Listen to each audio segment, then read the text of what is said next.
बंसी की आवाज मैंने बागा में सुनी, बंसी की आवाज मैंने बागा में सुनी थी, बंसी की आवाज मैंने बागा में सुनी थी, बंसी की आवाज मैंने बागा में सुनी। फुलरा फुलरा अरे फुलरा तोड़ती भगाई मारा मेला, फुलरा तोड़ती भगाई मारा मेला, फुलरा तोड़ती भगाई मारा लाला, तोड़ती भगाई मारा लाला।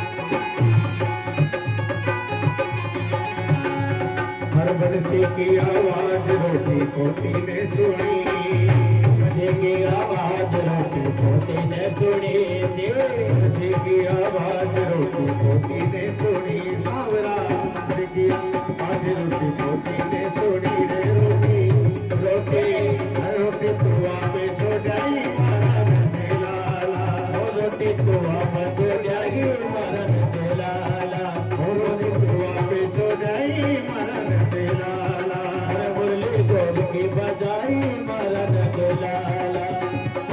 राधे रानी राधे रानी राधे राधे राधे राधे राधे राधे राधे राधे रानी की असली नाचे पाता नैया, राधे राधे की नजरी पे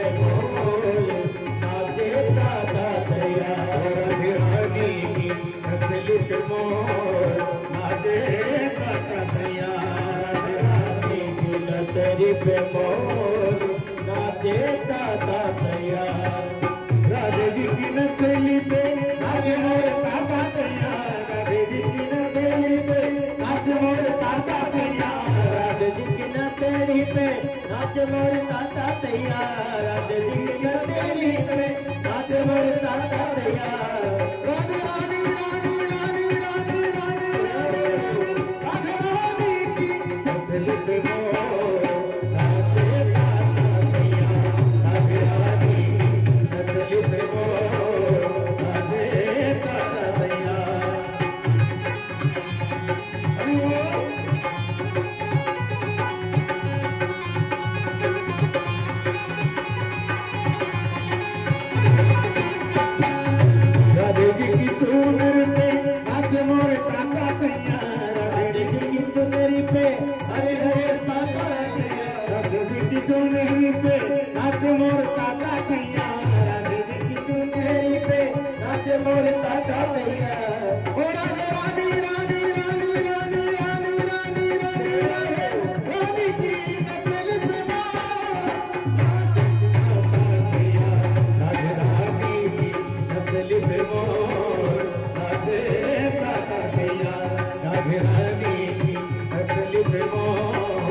श्याम सुंदर तो जमुना जी के किनारे पर शरद पूर्णिमा की अर्धरात्रि में और मुरली में निनाद कर रहे हैं, और जितनी भी गोपियों ने उस धुनी को सुना वो दौड़ पड़ी। अब तो महाराज हजारे दर से आ रही है, हजारे दर से आ रही है। और जब भगवान ने देखा कि गोपियां चली आ रही हैं ठाकुर जी के समक्ष, तो ठाकुर जी हाथ जोड़ करके उनको प्रणाम कर रहे हैं। स्वागतम वो महाभागा प्रियम किम करवामते। पहले तो ठाकुर जी ने स्वागत किया, देवियों आप पधारी, आपका स्वागत है। स्वागतम वो महाभागा, आपका स्वागत है, आप पधारी हो। प्रियम किम करवामते, लेकिन ये बताओ आप किस कारण से आई हो, आप क्यों आई हो, आपका आने का कारण क्या है। ब्रजश्यानमयं कश्य, तुम अकेले इस रात्रि में इस सुमसान वन में क्यों आई हो। ब्रजश्यानमयं कश्य, इस वन में अर्धरात्रि में अकेले आना मना है। देवियों आपको ऐसे नहीं आना चाहिए था। भूतागमन कारणम, और मैं आपसे कहता हूं कि अभी भी कुछ नहीं बिगड़ा है, आप वापस चले जाओ, आप वापस चले। इतनी बात गोपियों ने सुनी तो समझो पैरों तले जमीन खिसक गई। जिस ठाकुर जी के लिए अपना परिवार, अपने पति, अपने सास ससुर, अपने पुत्र, घर सभी छोड़ करके आए हैं, और वो ठाकुर जी कहते हैं वापस चले जाओ। गोविंद हम वापस कहां जाएं। तो ठाकुर जी कहते देवी तुम जानती हो माताओं का सबसे बड़ा धर्म क्या है। सबसे बड़ा धर्म है पतिव्रत धर्म, इससे बड़ा कोई धर्म नहीं है। एक दिन कोई गोपी घर में चावल बीन रही थी, मध्यकाल का समय था, धूप तेज थी। अब इतने में उनके पतिदेव कहीं से कार्य करके घर वापस आए तो बेचारे थके हारे थे, तो अपनी पत्नी के पास में बैठ गए। तो वो गोपी अपने पति की हवा करने लगी, पंखा झलने लगी। तो पतिदेव को थोड़ा आराम मिला, तो आज उस गोपी की गोदी में सिर रख करके वो पतिदेव सो गए। लेकिन जब पतिदेव सो गए और गहरी निद्रा आ गई पतिदेव को, तो गोपी ने देखा कि उसका छोटा सा एक बालक है, अभी ठीक से चलना भी नहीं जानता है। घुटमन घुटमन वो चल रहा है, खेल रहा है, और खेलते खेलते, और गोपी के घर में एक हवन कुंड है, वो हवन कुंड में जाकर के गिर जाता है। लेकिन गोपी मन में सोचती है मेरा पुत्र हवन कुंड में गिर गया, लेकिन मैं यदि इसको बचाने के लिए जाऊंगी तो मेरे पति की निद्रा टूट जाएगी। यदि पति की निद्रा टूट जाएगी तो मेरा पतिव्रत धर्म नष्ट हो जाएगा। बालक उस हवन कुंड में गिर गया जिसमें अभी तक अग्नि शीतल नहीं हुई है, और जैसे बालक उस हवन कुंड में गिरा, उस गोपी ने अपने नेत्र बंद कर लिए। नेत्र बंद किए तो आंखों से आंसू निकलने लगे। वो आंसू निकल करके और उनके पति के ऊपर गिरे। पति झट से खड़ा हुआ, देवी क्या हुआ। वो माता दौड़ी दौड़ी गई, जाकर के देखा तो वो भगवान की कृपा से पतिव्रत धर्म के कारण वो अग्नि शीतल हो गई, और वो छोटा सा बालक उसमें खेल रहा था। मैया ने अपने बालक को निकाला और अपने हृदय से लगा लिया। तो ये पतिव्रत धर्म का प्रताप है कि भगवान की कृपा से वो अग्नि शीतल हो गई और उस बालक पर कोई आंच नहीं आई। इतनी बात सुनी भगवान की तो गोपियां गंभीर हो गई। गोपियां गंभीर हो गई। कन्हैया आप ठीक कहते हो, लेकिन जैसे उदाहरण कन्हैया आप हमें दे रहे हो ना, ऐसे एक दो हम भी जानते हैं। अगर आपकी इजाजत हो तो बताएं। कन्हैया कहने लगे देवियों कहो, कहा बात है। बोले कन्हैया एक गोपी को नयो नयो विवाह भयो, पति पत्नी में अपार प्रेम, पहले वो गोपी अपने पति को भोजन कराती, उसके बाद स्वयं भोजन ग्रहण करती। जिस दिन पति किसी कारणवश घर नहीं आ पाते या लेट हो जाते, तो जब तक पति नहीं आ जाते तब तक वो गोपी भोजन ग्रहण नहीं करती। एक दिन वो पति देव कहने लगे, देवी हमें किसी आवश्यक कार्य से महीने 2 महीने के लिए बाहर जाना पड़ेगा। तो वो गोपी कहने लगी, प्रभु आप तो जानते हो तब तक मैं आपका मुखार मंडल ना देख लूं तब तक अन्न ग्रहण नहीं करती, तो मैं भोजन कैसे ग्रहण करूंगी। बोले अब तो जाना तो पड़ेगा, लेकिन आप चिंता मत करो, मैं अपना एक फोटो छाया चित्र आपको दे करके जाता हूं, इसको देख लेना, इसको देख करके भोजन ग्रहण करना। बोले ठीक है महाराज। पति देव एक अपना छाया चित्र दे करके और परदेश चले गए। अब वो गोपी अपने उस फोटो वाले पति की पूजा करती है, और पूजा करती है तो दरवाजे को अंदर से बंद कर लेती है, जिससे उसके पति की पूजा में कोई अड़चन ना पैदा कर सके। पूरे भाव से उसकी पूजा करती है। एक दिन की बात है कि वो पतिदेव अपने कार्य को पूर्ण करके और अपने घर वापस आ गए। इधर वो गोपी अपने फोटो वाले पति की पूजा कर रही थी, और सच्चे पति देव दरवाजे पे खड़े हैं और दरवाजे को बजाते हैं, खोलने के लिए बोलते हैं। लेकिन वो गोपी सोचती है यदि मैं पति की पूजा को छोड़ करके जाऊंगी तो मेरा पति बड़ा धर्म टूट जाएगा। तो वो तो अपने फोटो वाले पति की पूजा करती रहती है, वहां नहीं जाती। तो कन्हैया हम आपसे एक बात पूछना चाहें कि जब सच्चे पति दरवाजे पे आ गए तो वह गोपी को सच्चे पति की पूजा करनी चाहिए कि वह फोटो वाले पति की पूजा करनी चाहिए। गोविंद कहने लगे जब सच्चे पति आ गए तो फोटो वाले पति की पूजा काहे को करो। बोले गोविंद यही तो हम समझा रही है, ये दुनिया के जितने पति हैं वो छाया चित्र है, फोटो है। सच्चे पति तो परमेश्वर है, जगन्नाथ। ऐसे बर को क्या बरे जो जन्मे और मर जा, बर परिये गोपाल को जैसे जुड़ लो अमर है जा। ऐसे पति का वर्ण क्या करें जो जन्म ले और मृत्यु को प्राप्त हो जाए। अगर वर्ण करना है तो उस द्वारकाधीश कन्हैया का करो, उन ठाकुर जी जगन्नाथ को करो, जिससे आपका स्वाग जीवन पर्यंत अमर बना रहे। इतनी बात गोपियों की सुनी, कन्हैया के नेत्र सजल हो गए। मेरे गोविंद उन गोपियों के साथ में रास करने लगे।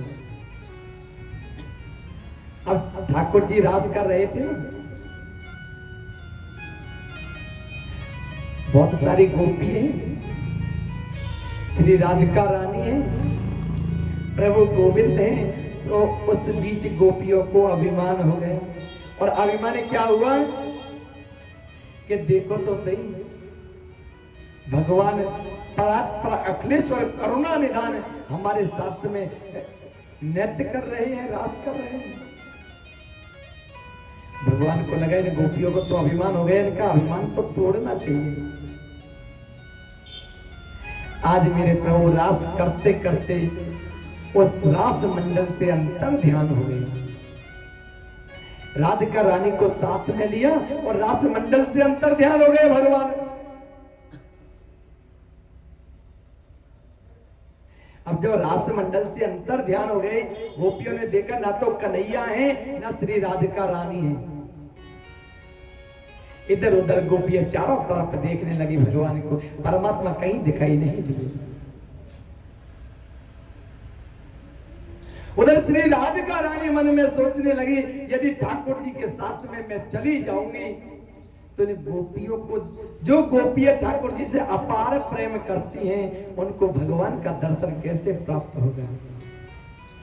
आज राधिका रानी ने एक लीला की। क्या लीला की?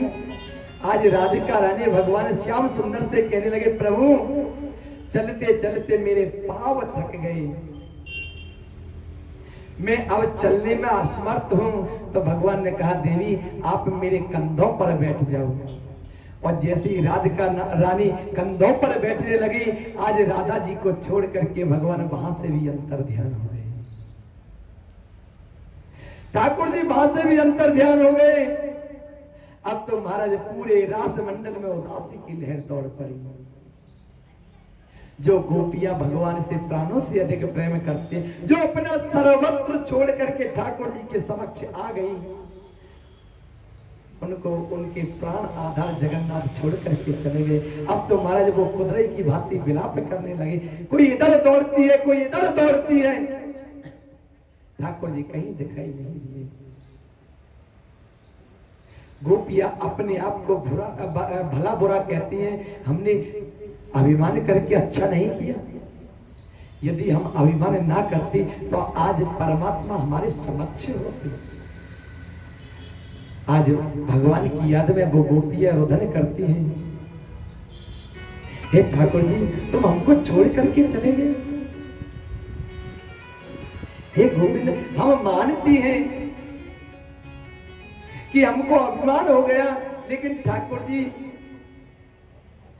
अब हमें कोई अभिमान नहीं है, हमारा अभिमान सब नष्ट हो गया। आप पुनः हमारे पास आइए और हमें दर्शन दीजिए।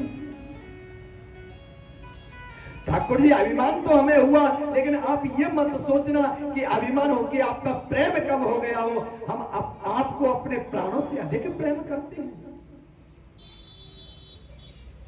हे गोविंद, हम हर जगह हर स्थान आपको देख रही है, आप कहां जाके छुप गए?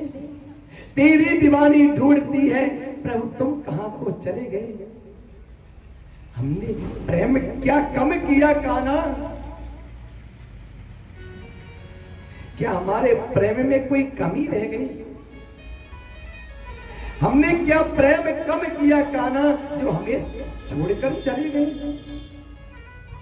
अब तो सज्जनों, वो गोपियां इधर उधर जाती हैं, सभी से पूछती हैं।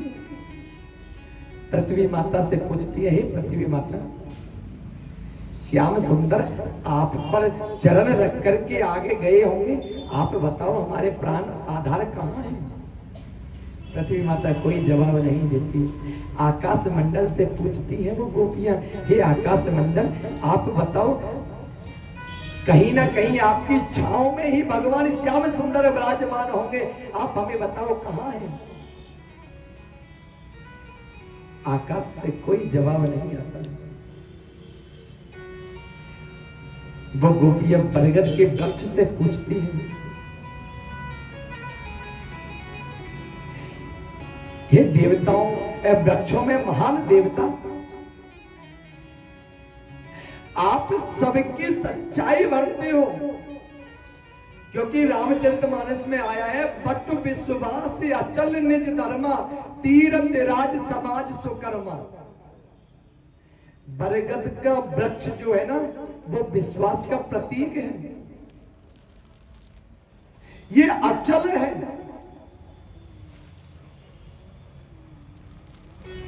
तो बरगद के वृक्ष से वो देवियां कहती है, हे प्रभु वृक्षों में महान देव आप ही बताओ, हमारे प्राण आधार जगताधार भगवान कन्हैया श्याम सुंदर कहां है? तो बरगद का वृक्ष जब कोई जवाब नहीं देता, एक गोपी कहती है, बहना ये तो बूढ़ा हो गया, इसकी बुद्धि खराब हो गई। वो गोपियां जमुना जी से कहती हैं, हे जमुने महारानी, आप तो श्याम सुंदर की अर्धांगिनी हो, आप ही बताओ ठाकुर जी कहाँ हैं? तो जमुना महारानी कोई जवाब नहीं देती, तो गोपियां कहती है, मैंने ये काहे को बताएगी, ये तो हमारी सौत है, ये नहीं बताएगी। चारों तरफ इधर उधर भागती रहती है, कन्हैया कहीं दिखाई नहीं देते। जैसे कि मैंने बताया, अगर कोई भगवान से प्रेम करता है तो उन गोपियों के तरह करें कि उन्होंने अपना यत्र तत्र सर्वत्र भगवान को समर्पित कर दिया।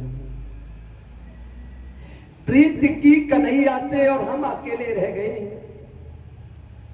प्रीत में प्रीतम हमारा मन चुरा के ले गए। अब तो मन भी हमारे पास नहीं है। जो व्यक्ति जिससे प्रेम करता है और जब अपार प्रेम करता है तो अपने पास कुछ नहीं रखता, सब कुछ अपने प्रेमी पर न्यौछावर कर देता है। उसी प्रकार गोपियों ने अपना सब कुछ भगवान के लिए न्यौछावर कर दिया, ठाकुर जी के लिए समर्पित कर दिया। अब तो महाराज कुदरे की बात ही वो गोपियां भगवान के प्रेम में विलाप करती हैं। छोड़ के न जा ओ मोहन, छोड़ के न जा ओ मोहन, हमने तन मन किया अर्पण। छोड़ के न जा ओ मोहन, छोड़ के न जा ओ मोहन, हमने तन मन किया अर्पण। तन मन किया अर्पण। छोड़ के न जा ओ मोहन, छोड़ के न जा ओ मोहन, हमने तन किया अर्पण। ओ मोहे मोहे, ओ मोहे मोहे, हमने तन मन किया अर्पण।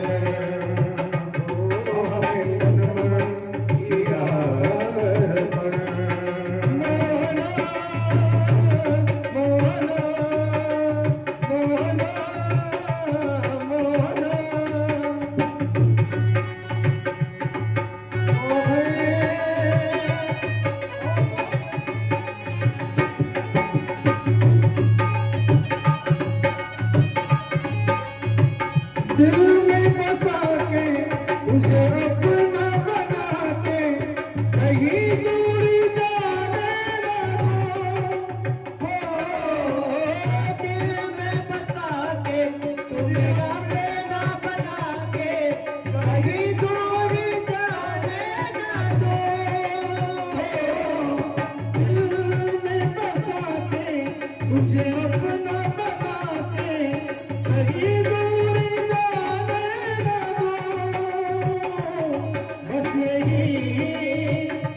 रहना है,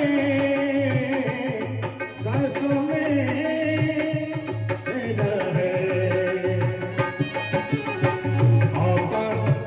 आ करीब आ मोहना, आ करीब आ मोहना, तुझे किया तुझको तन मन किया अर्पण।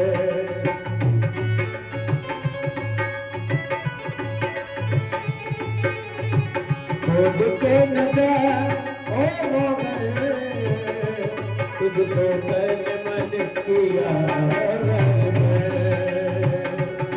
तुझको तन किया अर्पण।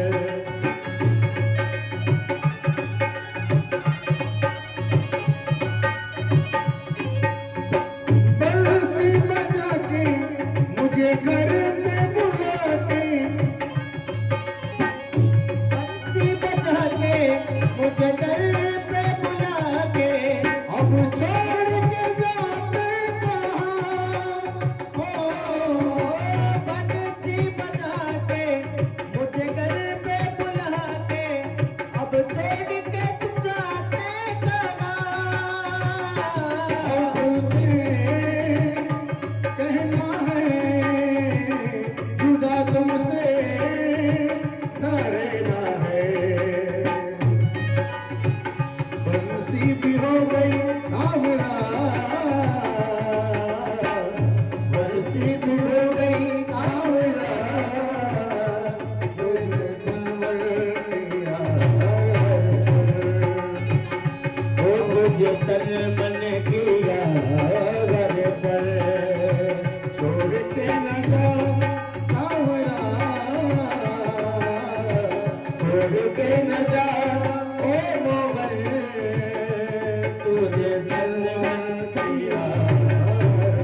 तन मन किया अर्पण,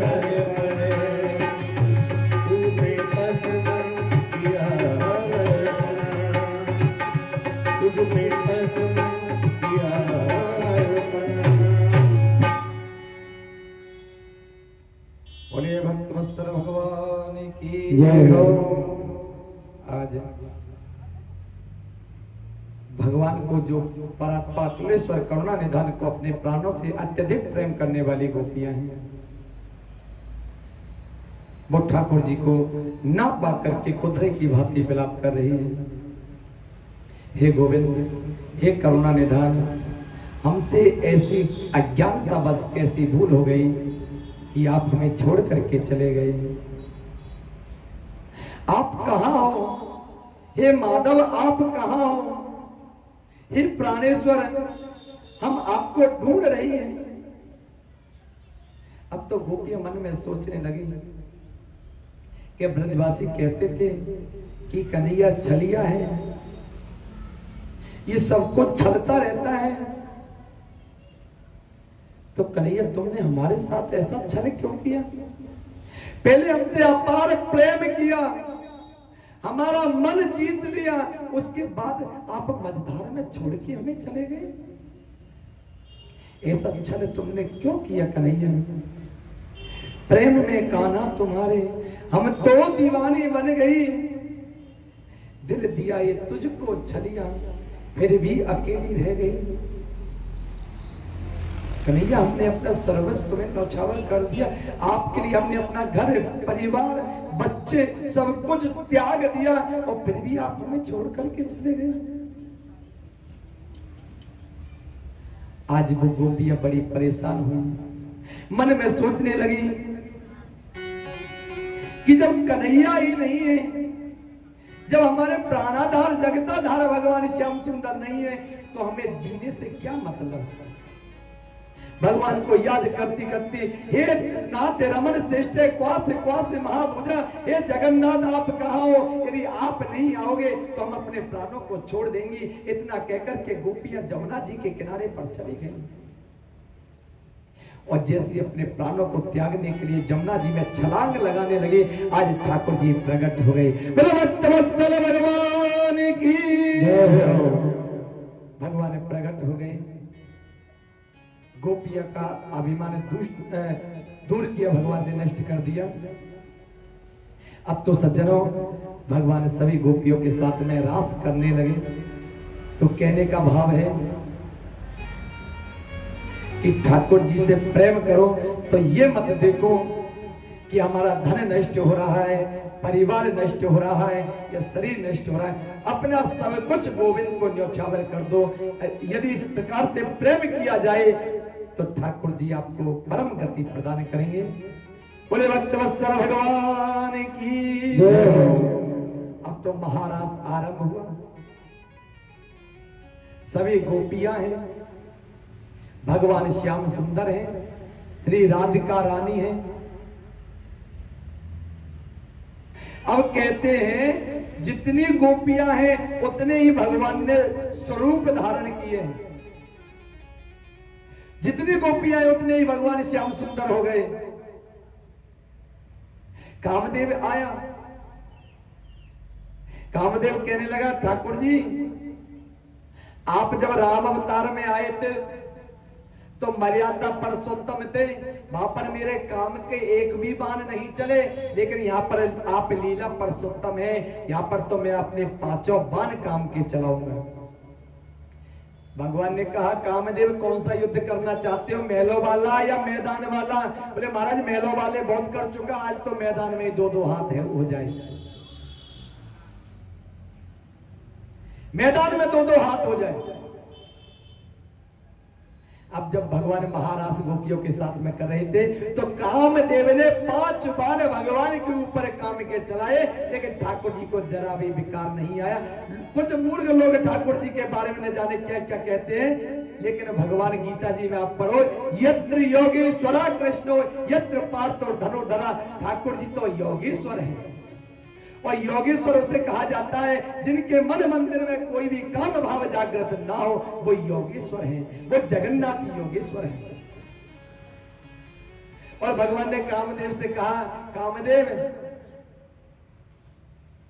अब तू ऐसा कर भैया, यहां से चला जा, क्योंकि तू जानता है कि जब मैंने शिव रूप धारण किया और मैंने तुझको मेरी दृष्टि से जलाया था, क्योंकि तूने एक बार शिव रूप में भी काम के 5 बाणों का प्रहार किया था। आज कामदेव भगवान को बार बार प्रणाम करता हुआ और अपने धाम को वापस चला आया। उधर ठाकुर जी ने महारास किया, महारास में आनंद ही आनंद था। जितनी गोपियां उतने भगवान श्याम सुंदर। उधर जब मैया को पता चला कैलाश पर, तो मैया अपना स्वरूप बनाने लगी। भोलेनाथ ने कहा, देवी कहां जा रही हो? बोले प्रभु आज श्री धाम वृंदावन में जमुना जी के किनारे पर भगवान लीलाधारी पुरुषोत्तम रास कर रहे हैं, मैं उसी रास में जा रही हूं। जब भगवान के बारे में पता चला तो भोलेनाथ कहने लगे, देवी जहां पर ठाकुर जी लीलाएं करते हैं तो मुझे भी तो जाना चाहिए, मुझे भी तो दर्शन करना चाहिए। बोले नहीं, वहां पर पुरुष का जाना वर्जित है, आप नहीं चल सकते। बोले देवी तो पुरुष का जाना वर्जित है, तो आप ऐसा करो, मुझे जनानी साड़ी पहना दो। मैया खूब हंसी, बाबा जनानी साड़ी पहनोगे? बोले हाँ। बोले आपके सिर पे गंगा जी है, यहाँ कहाँ छुपाओ? बोले घूंघट निकाल लूंगा तो गंगा जी भी छुप जाएगी, मेरा चेहरा भी छुप जाएगा। बोले बाबा गले में जो सर्पों की माला है, मुंडन की माला है, बोले इनको उतार करके और एक थैले में रख लूंगा। मैया ने कहा तो ठीक है। अब तो भोलेनाथ और जनाना श्रृंगार करने लगे।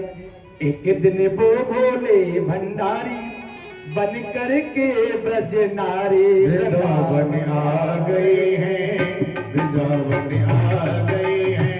एक दिन तो भोले भंडारी बनकर ब्रज किनारे गुजर में आ गए, वृंदावन आ गए। पार्वती भी मना तिहारी, पार्वती भी मना तिहारी, नहीं माने त्रिपुरारी, वृंदावन आ गए हैं, वृंदावन आ गए हैं।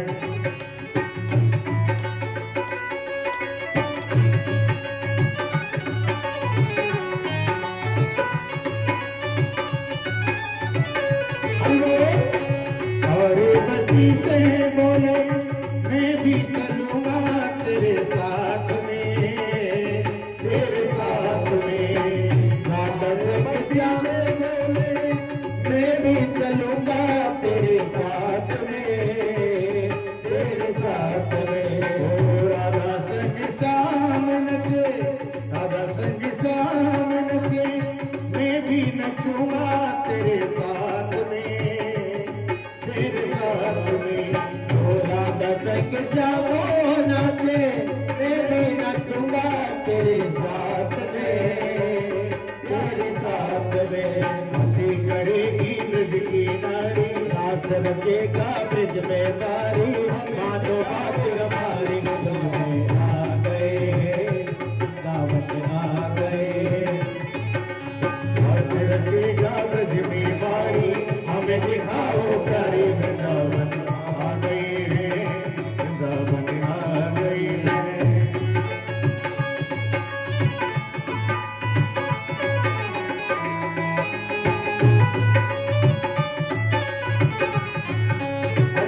ओ मेरे भोले स्वामी, कैसे ले जाऊं तुम्हें रास में, तुम्हें रास में।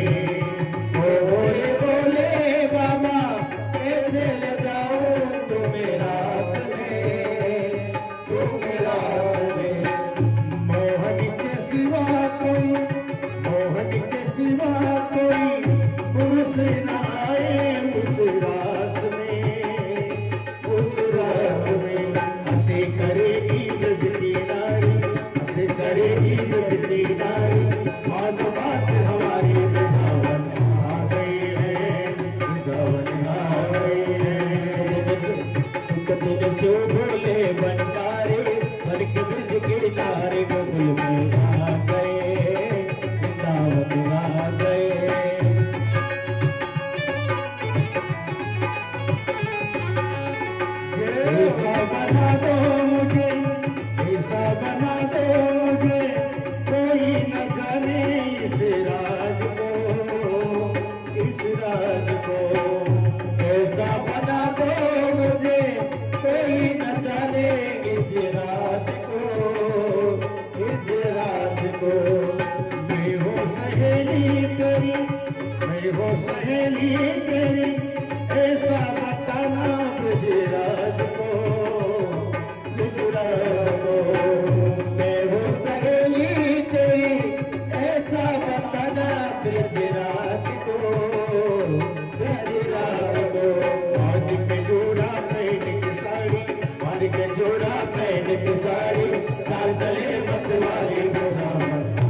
सखी ने कहा अलगार जाओ इस रोग में, इस रोग में। एक दिन तुम्हारे लिए, एक दिन तुम्हारे लिए आए मुरारी इस रोग में, इस रोग में। एक दिन तुम्हारे लिए आए मुरारी इस रोग में, इस रोग में। सर से खिसक गई जब साड़ी, सर से खिसक गई जब साड़ी, उसका एक गिरधारी वृंदावन आ गए हैं, वृंदावन आ गए हैं, वृंदावन आ गए हैं, वृंदावन आ गए हैं।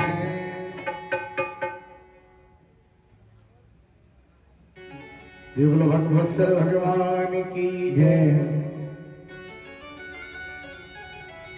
एक धारीदार चूंदर माथे पे डाल के, एक धारीदार चूंदर माथे पे डाल के, भोला बन जाओ रे भोली घुंघटा निकाल के, भोला बन जाओ रे भोली घुंघटा निकाल के।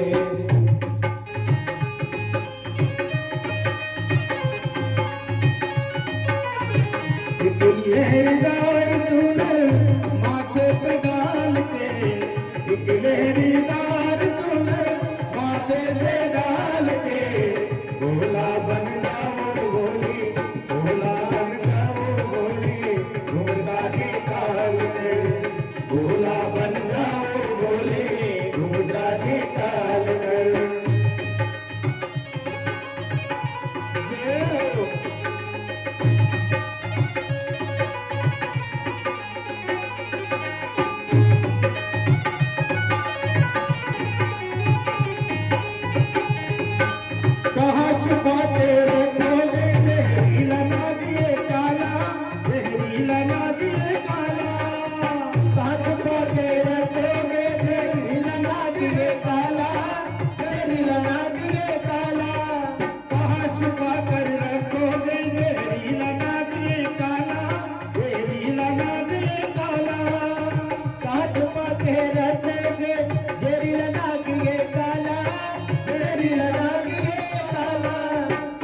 सबको रखना पिया झोली में डाल के,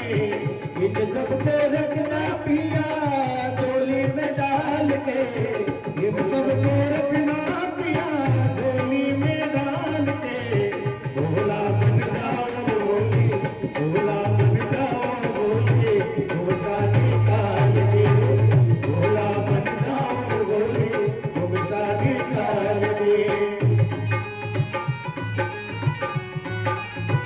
हरि बोल।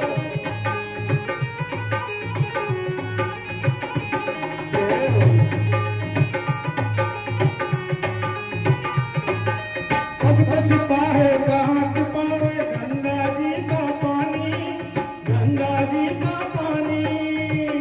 छिपा है कहाँ छिपावे गंगा जी का पानी, गंगा जी का पानी। सब छिपा है कहाँ छिपेगा गंगा जी का पानी, गंगा जी का पानी। सब छिपा है कहाँ छिपेगा गंगा जी का पानी, गंगा जी का पानी। मर्दानी आवाज को तुम कैसे करोगे जनानी, कैसे करोगे जनानी। मर्दानी आवाज को बोले कैसे करोगे जनानी, तुम कैसे करो जनानी। पकड़े ना जाओ कहीं मर्दानी चाल पे, पकड़े ना जाओ कहीं मर्दानी चाल पे, भोला बन जाओ भोले, भोले बन जाओ भोले घुंघटा निकाल के, भोले बन जाओ भोले घुंघटा निकाल के। एक लहरीदार चूनर माथे पे डाल के, एक लहरीदार चूनर माथे पे डाल के, भोला बन जाओ भोले, भोला बन जाओ भोले घुंघटा निकाल कर, भोला बन जाओ भोले घूंघट निकाल कर।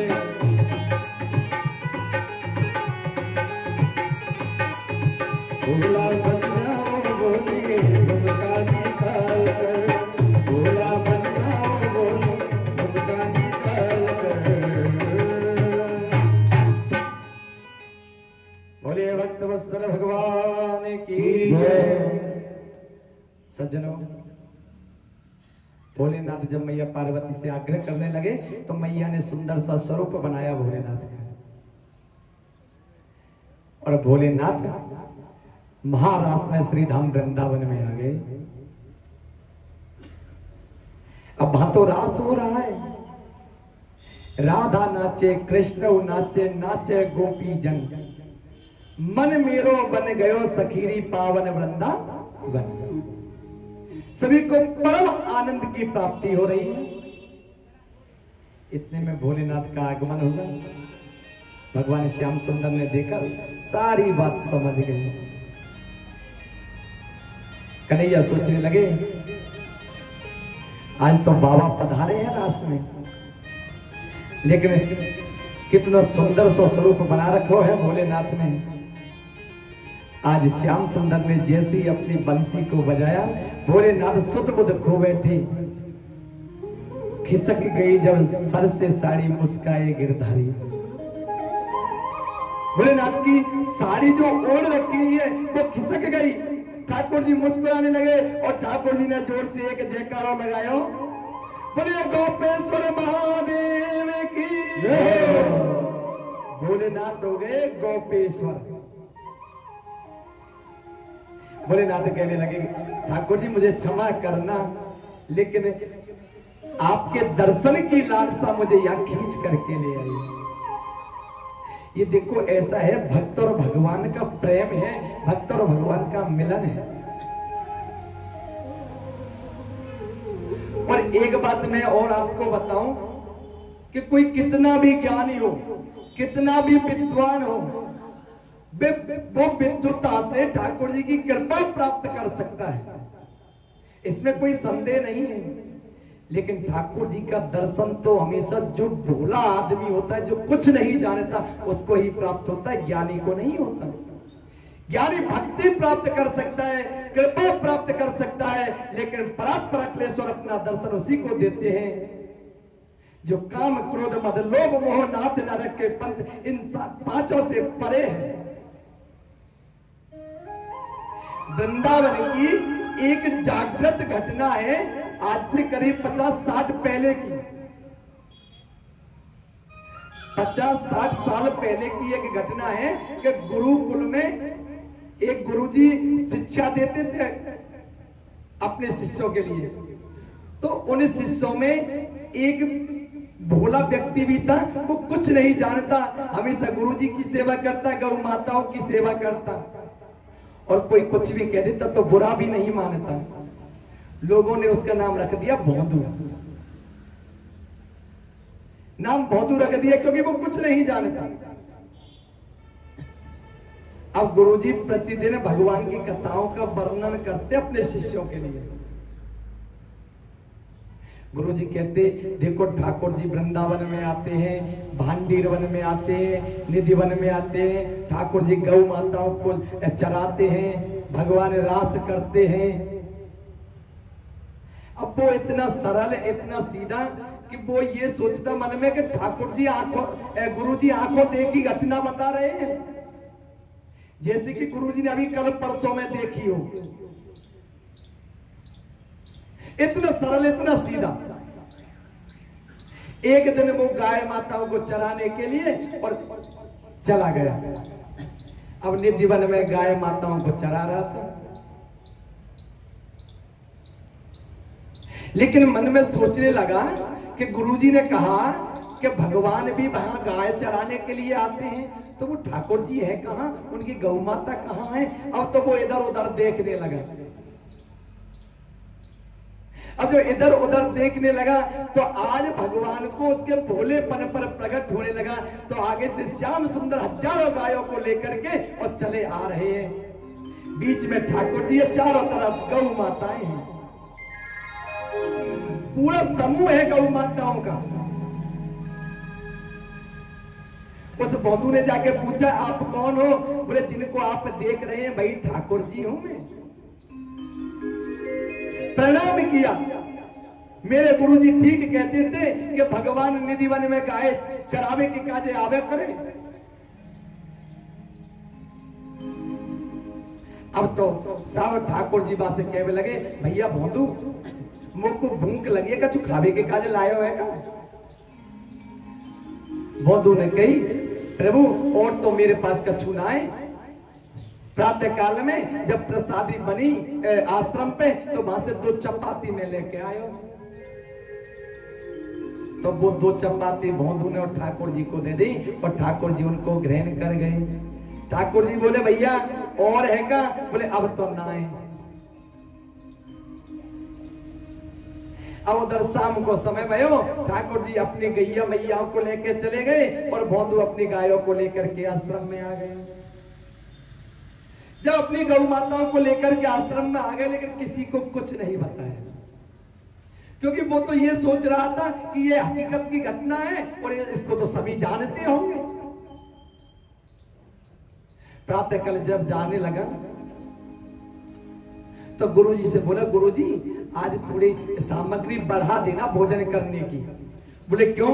बोले वहां पर जो आप कहते हो ना ठाकुर जी गाय चराने के लिए आते हैं, तो वो कल आए थे तो मैंने उनको 2 चपाती भोजन कराई थी, लेकिन वो कह रहे थे कि मुझे और भूख लगी है तो आज मुझे सामग्री ज्यादा देना जिससे मैं भगवान को पेट भर के भोजन करा सकूं।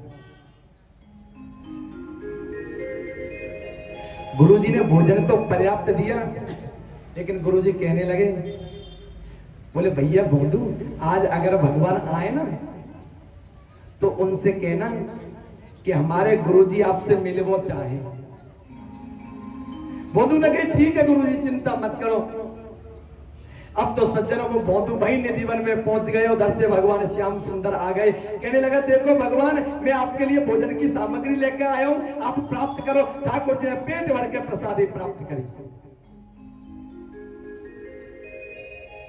जब पेट भर के प्रसादी प्राप्त ठाकुर जी कर रहे हैं, फिर भोंदू ने कही ठाकुर जी आपको मेरा एक काम करना पड़ेगा। क्या काम करना पड़ेगा? कि आज हमारे गुरुजी कह रहे हैं कि ठाकुर जी को आश्रम पे बुला के लाइयो, गुरुजी को आपसे बात करनी है, आपसे मिलना है। ठाकुर जी कहने लगे देख भैया हम आपसे आके मिल लिए, यही बहुत बड़ी बात है, आपके गुरु से हम ना मिले। तो भोंदू को आ गई गुस्सा, कहने लगा जब मेरे गुरुजी से नहीं मिलो तो मुझसे काहे को मिलो, जाओ अपने घर।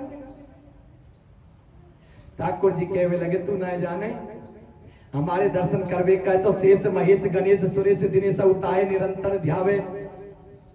सब देवता दर्शन करवे के काज तड़पते रहे कि भगवान को दर्शन करवे को एक मात्र निमिष पल मिल जाए। और जब तेरे सामने मैं बैठा हूं तो तू कह रहे हो जाओ। बोले ठाकुर जी आप कौन की कृपा से मुझको प्राप्त भाई? गुरु जी की कृपा से, क्योंकि गुरु का दर्जा सबसे बड़ा है। गुरु बिन भवन तरय न कोई, जो रंच संकर सन होई। यदि गुरुजी मुझसे यह बात को नहीं कहते कि ठाकुर जी निधिवन में गाय चरावे के काजे आमे, तो मुझको कैसे पता चले? तो महाराज यदि मेरे गुरुजी को दर्शन ना दियो तो मुझसे भी बात मत करो, जाओ अपने घर। अब भोंदू तो वहां से खड़ो है कि चल दियो। कन्हैया पीछे पीछे चल दिए भोंदू के। अरे सुन तो सही, अरे लाला मेरी बात तो सुन। बोले मोर को कोई बात नहीं सुननी, अगर गुरुजी को दर्शन दे तो मुझसे बात करो, ना मत करो। बोले ठीक है भैया चिंता मत कर, मैं तेरे गुरुजी को भी दर्शन दूंगा, गुरुजी से भी मिल लूंगा। अब तो सज्जनों जैसे भोंदू जा रहा था तो ठाकुर जी पीछे से दौड़ करके गए और भोंदू के कंधाओं पर बैठ गए। शाम का समय हुआ, भोंदू अपनी गैया मैयाओं को लेकर के आश्रम की तरफ चला। गुरुजी तो देख रहे थे कि भोंदू आएगा। जैसे ही भोंदू आ रहा था गुरुजी ने यह दृश्य देखा कि आज भोंदू के कंधों पर ठाकुर जी प्राकलेश्वर विराजमान है। गुरुजी दौड़ करके आए, आकर के प्रणाम किया ठाकुर जी को, अपने शिष्य को प्रणाम किया।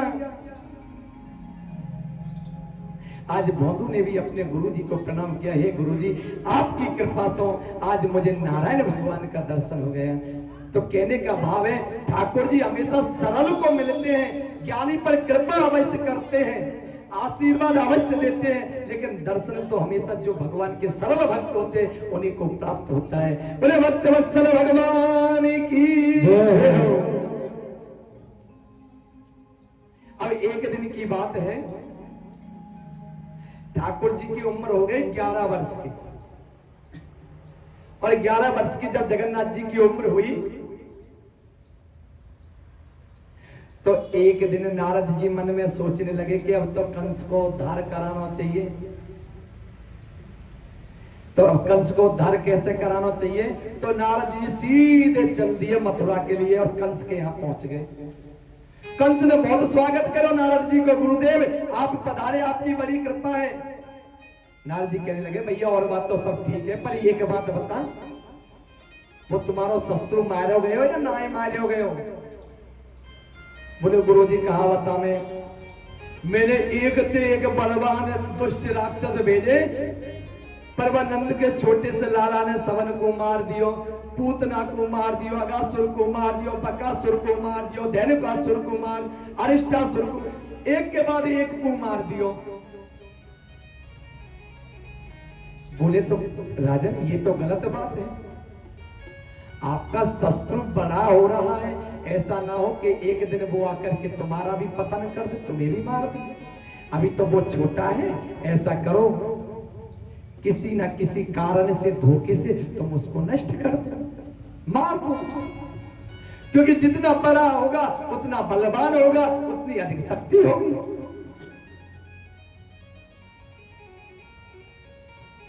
तुम खुद क्यों नहीं मार देती उसको? बोले गुरुजी यदि मैं वृंदावन जाऊंगा तो वृंदावन वासी को घर में थोड़ी घुसने देंगे, क्योंकि वो जानते हैं कि मैं कृष्ण का शत्रु हूं, कोई मुझे घरों में नहीं घुसने देगा।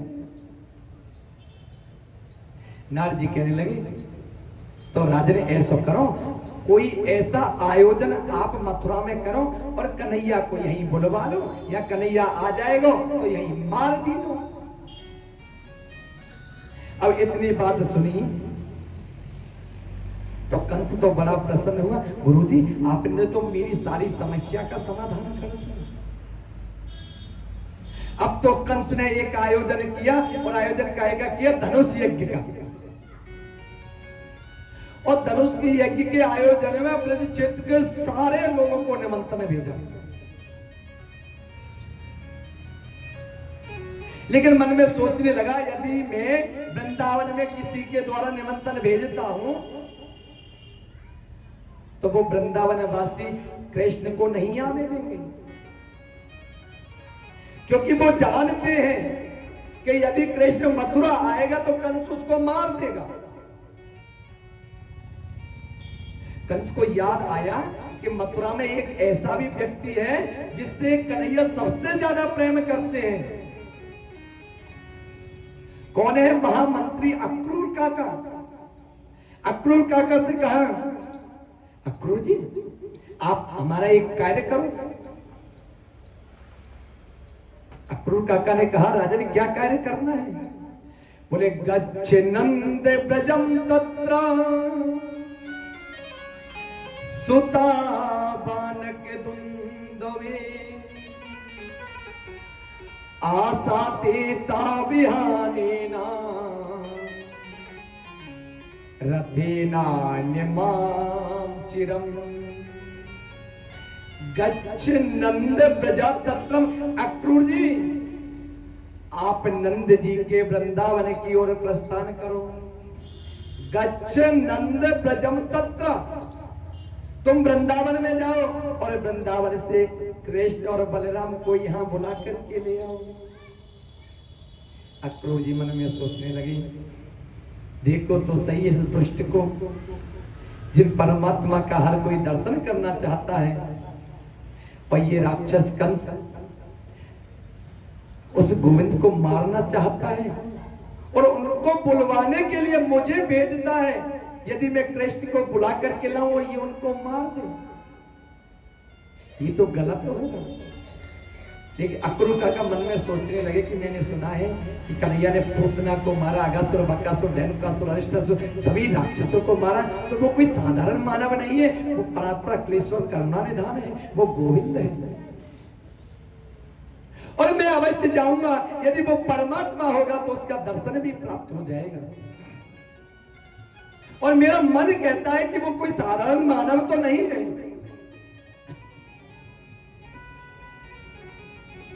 अक्रूर जी और वृंदावन की तरफ प्रस्थान कर गए। अब अक्रूर जी वृंदावन की तरफ जा रहे हैं। मथुरा और वृंदावन में कोई ज्यादा भेद नहीं है, ज्यादा से ज्यादा कोई 20 मिनट का रास्ता है। लेकिन आज महाराज अक्रूर जी को रथ लेकर जाते जाते सुबह से शाम हो गई, क्योंकि महाराज अक्रूर जी रथ में बैठ करके चलते हैं, लेकिन बीच बीच में समाधि लग जाती है महाराज अक्रूर जी की।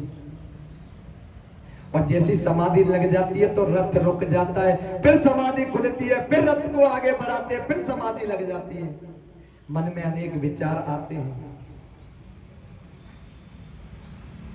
मैं कृष्ण को लेने तो जा रहा हूं, लेकिन कहीं ऐसा ना हो कि ये कंस उस कृष्ण को यहां पर ला करके मार दे, मुझे भी तो पाप लगेगा। इतना कहते कहते पुनः अक्रूर महाराज की समाधि लग गई। और जैसे ही अक्रूर जी ने नेत्र बंद किए, आज कृष्ण और बलराम दोनों भाई अक्रूर जी के उस नेत्रों के स्वप्न में आने लगे, मानो अक्रूर जी से संकेत कर रहे हो कि चिंता मत करो काका, कंस का वध तो हम ही करेंगे।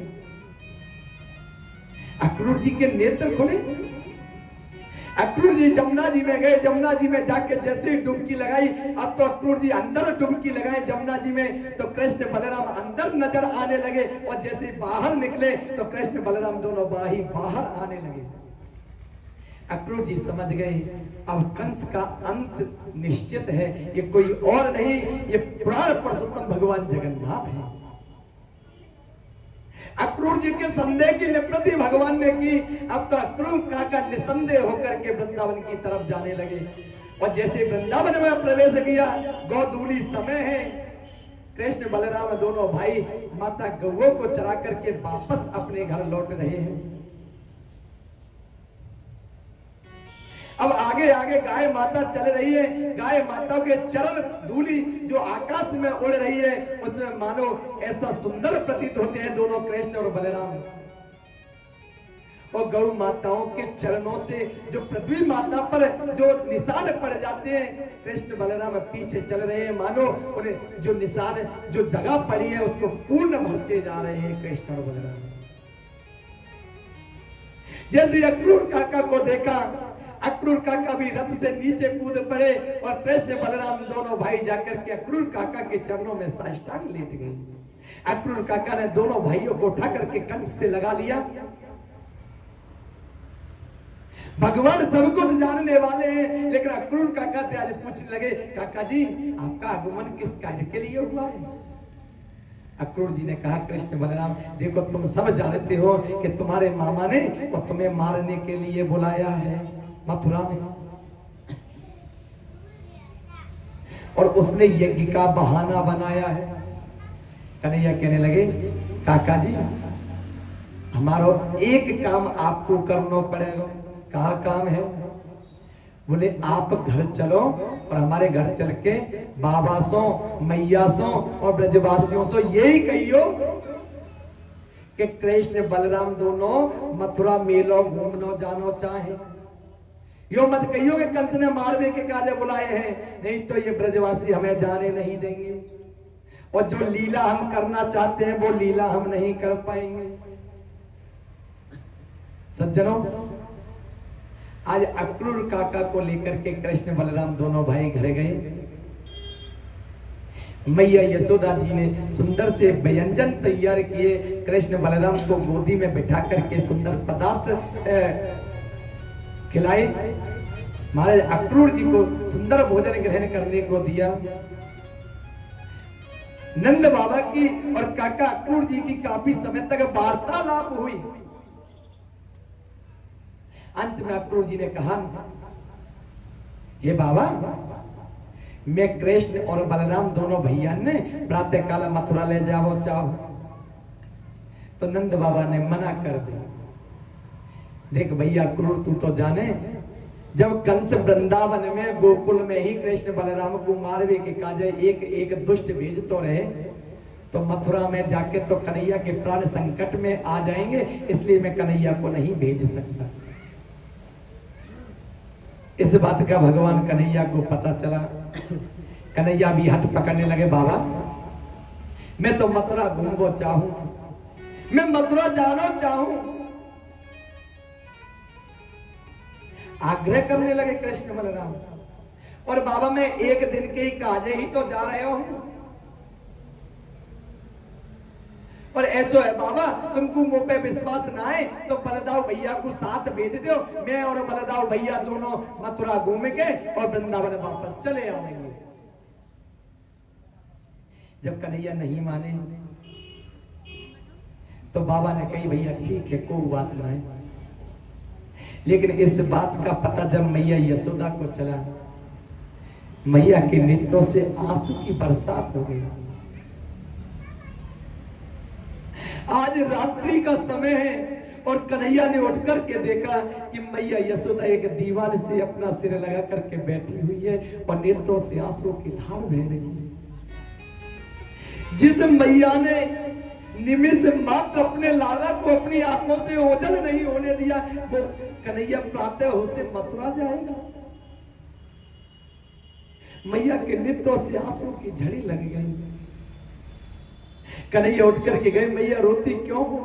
कन्हैया देख, तू प्रातः काल हो तो मथुरा चलो जाएगा, ये बात मुझको ठीक नहीं लगे।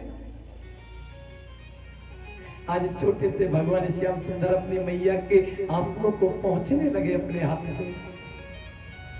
मैया एक दिन की बात है, मैं भी तुझसे दूर रहना ना चाहूं, मैं मथुरा घूम के और अति शीघ्र तेरे यहाँ चलो आऊंगा वृंदावन में।